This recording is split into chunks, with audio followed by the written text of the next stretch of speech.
জনাব তারেক রহমান তার বাবার পদাঙ্ক অনুসরণ করে যে ঘোষণা দিয়েছেন যে দিল্লি নয়, পিন্ডি নয়, নয় অন্য কোনো দেশ, সবার আগে বাংলাদেশ, এই বাংলাদেশের স্বাধীনতা সার্বভৌমত্বকে ক্ষুণ্ণ করার জন্য যদি কোনো ধরনের চক্রান্ত করা হয়, সেটা এই প্রধান উপদেষ্টা কেন, বাংলাদেশ একটি রাষ্ট্র, সেখানে 18 কোটি মানুষের জীবনযাত্রা সরাসরি সংযুক্ত রয়েছে। এই রাষ্ট্রে কেউ অপরিহার্য না, কেউ এখানে এমন না যে তাকে ছাড়া দেশ চলবে না। তাহলে তো ওই হাসিনার আমলে চলে গেলাম, হাসিনা ছাড়া দেশ চলবে না, এটা হবে না।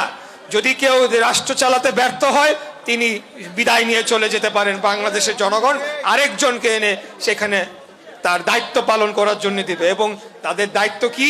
এই অন্তর্বর্তীকালীন সরকারের দায়িত্ব একটাই, এটা হলো একটা সুষ্ঠু, সঠিক, গ্রহণযোগ্য লেভেল প্লেয়িং ফিল্ডের মাধ্যমে নির্বাচনের অনুষ্ঠান করা এবং নির্বাচিত সরকারের কাছে ক্ষমতা হস্তান্তর করে তার প্রস্থান ঘটানো।